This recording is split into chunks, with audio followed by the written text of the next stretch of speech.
Hello, we are going to begin today's webinar, finally.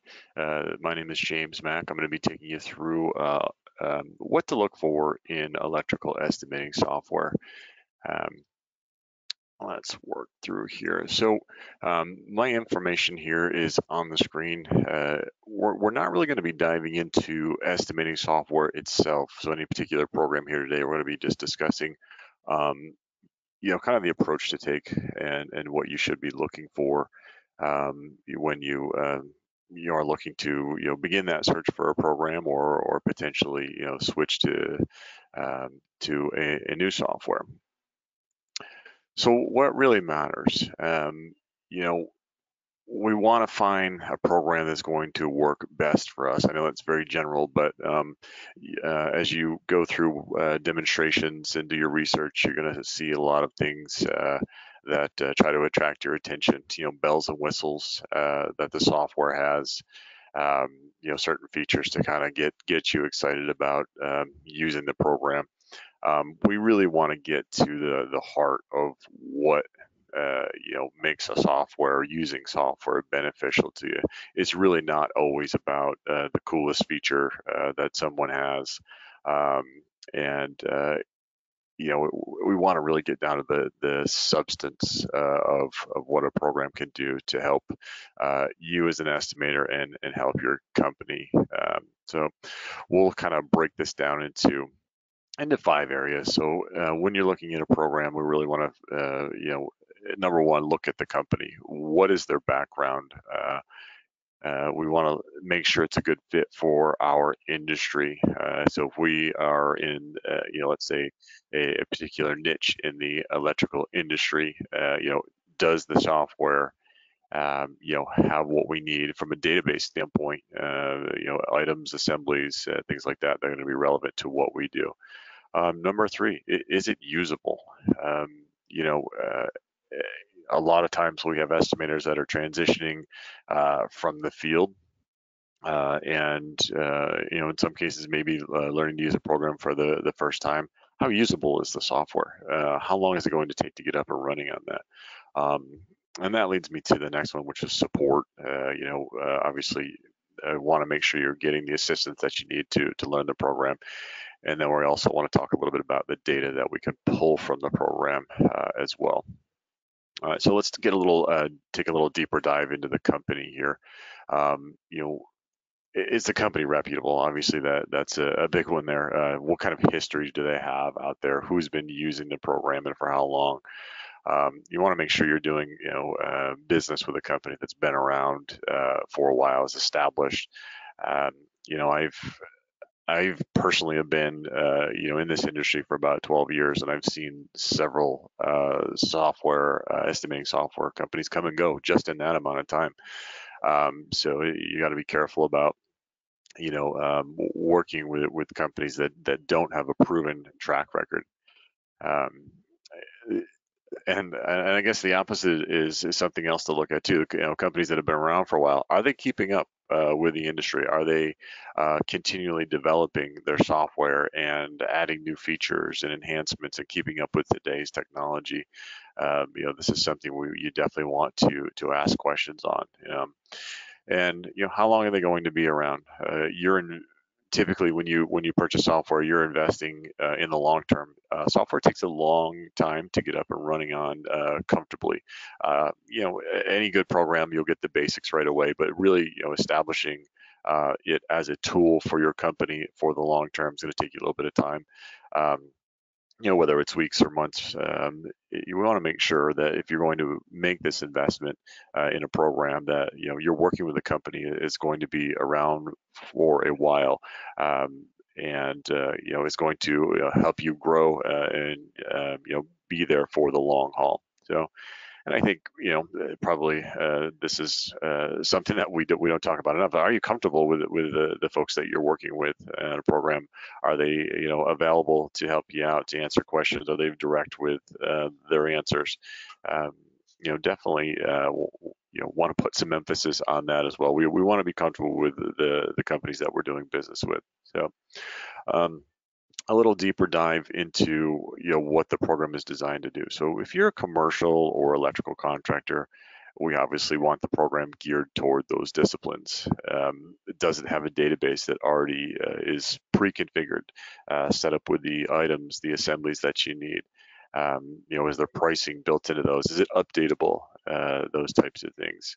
Uh, there are programs out there that can that offer you an estimating tool without a database or an incomplete database that you've got to build up.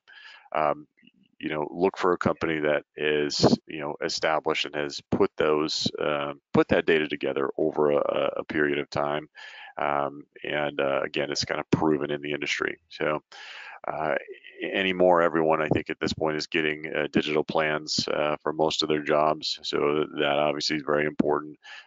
Manual takeoff is still a thing for certain types of companies as well. So we want to make sure the software has both of those capabilities. Uh, and some other things you might touch on is, can it help with as builds or design build?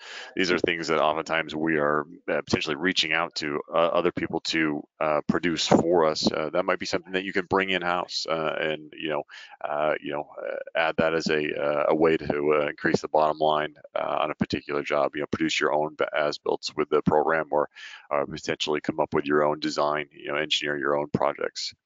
Of course, labor units is going to be huge. This is something that we look at. Jobs are won and lost on labor units a lot of times on labor. So we want to make sure those units are accurate. And account for really, and a lot of people don't think about this is when they're first looking for software, is does it account for maybe non-productive labor? Does it account for the amount of time that's being spent handling those materials? Because typically as an employer, we're paying somebody to handle those materials. So whether it's loading up the truck, unloading the truck, installing those materials, that's something that is someone is getting paid for. So we want to make sure the labor units and the correct labor units are built into the system. Okay? How usable is the software? This is, I can't stress this enough. If you can have the greatest software in the world, if you can't figure out how to use it to your advantage, it's really no good. So we want to make sure it's easy to navigate. Find a program that has the flow that the company hasn't tried to reinvent the wheel. There's a particular path that you follow to put an estimate together. Does the program that you're looking at make sense with that path that you typically like to follow? Is the flow there? Um, and I guess a lot of times people look into software because they want to kind of reduce the amount of time they can spend that it takes to put a bid together, so they can focus on other things. Any good software that you find should actually decrease the amount of time that it takes you to put a bid together by a significant amount. There's always a learning curve with every program. It'll take you some time to get to that point. But in the end, we really want to make sure that this is, helping us streamline that process, of course, and make us quicker at putting our estimates together. Okay. Another thing we maybe not think about is, can the program be adapted to fit our particular needs? Is the program so rigid that I have to change how I estimate, how I do things to, kind of adapt myself to the program, or can I customize the program itself to fit, my particular needs? And that, I think that's a very important aspect of any software. Can we mold it to fit the particular type of work that we do, the type of estimating that we do? And I think that kind of flows into the next comment here is, making changes, additions to the program, building custom assemblies, adding items, expanding the database, and things like that. These are all things that are going to be useful to you. And they may be things that as you're looking at software, you wouldn't think to ask. So, definitely ask those questions when you are looking for a program. Speaking of questions, any software that you buy, you're going to have questions are going to come up. All right. We want to make sure that there is a point of contact with that company. Are they easy to get a hold of? You know, how accessible, how eager are they to take your call, to answer your questions. This is super important. You know, a lot of software these days is going to be SaaS, the SaaS model, so software as a service, right? Are Is there accessibility to someone on the other end to help make sure you get that tech support, that help, that one-on-one help to keep things moving in the system? As an estimator, we all know, you know, things are deadline driven in your industry, so we want to make sure we can get quick answers and help when we need it. And it's always helpful to, you know, have a staff that you're speaking with that knows your industry very well. So, company that's, you know, obviously established is should be able to relate to your industry. Obviously, specifically, you know, we're talking electrical, you know, potentially plumbing, mechanical. You know, do the folks you're speaking to on the other end know that industry at least well enough to help make sure that you can use the software the way it's supposed to be used. Last thing I like to talk about is output. All right. You know, the program is obviously there to, or a program is there to help you put an estimate together. It is going to hopefully produce a bill of materials for you. All right. It should be able to generate a labor report to help you determine what your manpower needs if you are awarded that project or what your manpower needs are if you are awarded that project. So reporting is huge. You know, we want to be able to extract bid items, breakouts, summarize that data to uh, you know, if we're still kind of in the estimating phase, to number one, just kind of decipher what we've put together. And then potentially when that project is awarded, can we move that information over to our project managers, you know, or, you know, maybe before it gets to that point, just bid review. A program makes it very easy to analyze, or at least it should make it easy to analyze that data. As you go back and kind of review things, it should be very easy to see you know, what that path was that you took to arrive at that final number. And then custom reports, I think, can be potentially advantageous for you as well. This isn't necessarily as important to everyone, but custom reports can be very helpful if let's say accounting has a specific need and they want to use certain cost codes and you know, phase codes and things like that. These things could end up being important to you in the long run. So it's just a couple of additional considerations. I think these, you know, we put these after the fact because they are, you know, sometimes important to certain companies. I think the first five that we discussed is something everyone should consider. But additionally, we look at maybe integration. So is that estimating software able to integrate with an accounting program, project management software? Can I move that data from one to the other to kind of bridge that gap, maybe even reduce some repetitive data entry in our company, you know, saving us time. So again, questions asked, that could be very different. That could vary a lot from just maybe an Excel file to an actual API where the, you know, press of a button, it pushes the information over from one to the other. Pricing service. So how do we update pricing in the program? Are you working with a company that forces you to use their pricing service, or do you have options? I think it's important to have choices when it comes to a pricing service. Can you bring a file in directly from your supplier? Can you do a manual update? Can you edit a range of items at a time by a percentage? You know, can you use the pricing service of your choice? Can you do maybe more than one of those things? So price updating certainly can come into play with this stuff as well.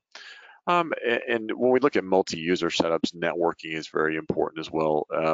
Is the program, is it truly networked? Can estimators collaborate? If you've got multiple licenses of the system, can you collaborate on a project, you know, real time, you know, maybe each estimator working on a different system, you know, on a large job, something like that. So, you know, always ask the questions, and it may be something that you don't necessarily need today, but good to know down the road if the software has that capability. Right? So Just to summarize, when you're purchasing software, when you're looking to purchase software, you've got to go in. You at least, my belief is you go in with a mindset is that okay, we're establishing a long-term relationship, a long-term partnership with our, estimating software company. This is obviously a hugely impactful portion of your business. Super important that the numbers get uh, you know, kicked out correctly. We not only that, can we do it in a manner that helps save us time? Are they accurate? At the end of the day, we hope that it's helping us win jobs and be profitable. All right, that's the ultimate goal, I think, for all of us. But find a company you can trust, a program that's simple enough to learn and to use. It's going to speed up that process, and make sure you've got help to get up and running. Those are going to be really, really important factors to you down the road. So hopefully that was helpful to you folks. I appreciate you taking the time to look at our software, or I should say our webinar today. If you want to take a look at specifically McCormick Systems, our estimating program, I would be happy to run you through a web demonstration. Our phone number is there. My email is there as well.